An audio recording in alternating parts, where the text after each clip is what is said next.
الله يسعد أوقاتكم، إن شاء الله تكونوا بخير. وصفتنا اليوم يقطينة باللبن مع رز بالشعرية، من الأكلات السورية الصحية. إن شاء الله تعجبكم الوصفة وتجربوها. طبعا مثل ما شايفين حضراتكم قطعت لي يقطينة بالنص، وهلا عم نضيف اللب والبزر من قلبها بشكل جيد. بعد ما نضفتها منيح من اللب بقلبها، بقطعها حزوز بهالشكل هاد.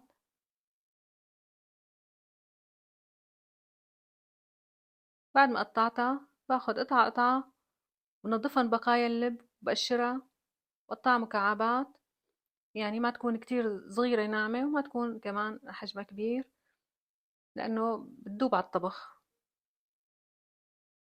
بهالطريقة هي وصفة عن جد بتمنى إنه تجربوها، كتير طيبة وكتير صحية أهم شي. هلأ بعد ما قطعت الكمية كاملة، ضفت زيت قلي على المقلاية وبقليهم بالتدريج، يعني ما بكتر كتير بالمقلاية حتى ياخدوا لون ذهبي.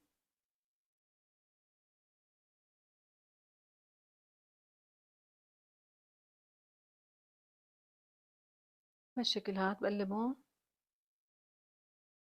لحتى ياخدوا لون ذهبي. ها،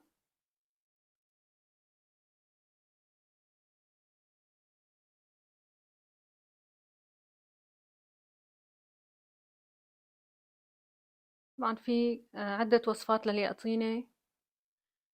هلأ بعد ما قليت اليقطينة ضفتها على الطنجرة، ضفت عليها تقريبا لتر مي وغليتها مدة دقيقتين اتخلص من كمية الزيت اللي فيها وكمان تطرى شوي. هلأ بنحضر باقي المكونات. ضفت بصلتين كبار، ضفت اللحمة. فينا نضيف لحمة ناعمة، فينا نضيف لحمة هيك راس العصفور، يعني ما تكون خشنة كتير ولا ناعمة كتير، يعني حسب ما يكون متوفر عنا، حسب الرغبة. بقلي اللحمة والبصل بعد ما ضفت عليهم فلفل وملح بالشكل هاد. هلا بدي احضر اللبن قبل ما تستوي اللحمة. طبعا اللبن يعني لكل الوصفات نفس طريقة الطبخ.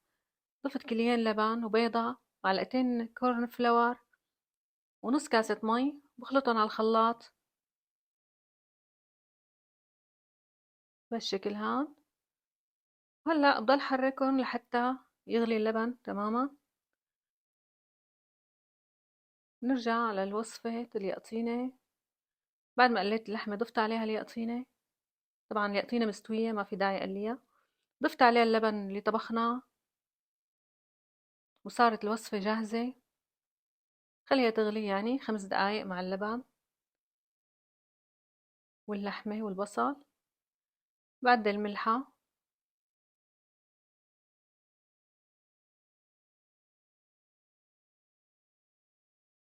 بهالطريقة هاي ما شاء الله، يعني طلعت أكلة يقطينة عن جد كتير طيبة كتير ظريفة. بتمنى تجربوها. صحتين وهنا على كل حدا أكل منها وكل حدا حيجربها وكل حدا شاف الفيديو. شايفين مقظرفة كتير طلعت طيبة، يعني أكلة شتوية بتشهي عن جد. أكيد رح يحبوها الصغار لأنه فيها لبن ورز.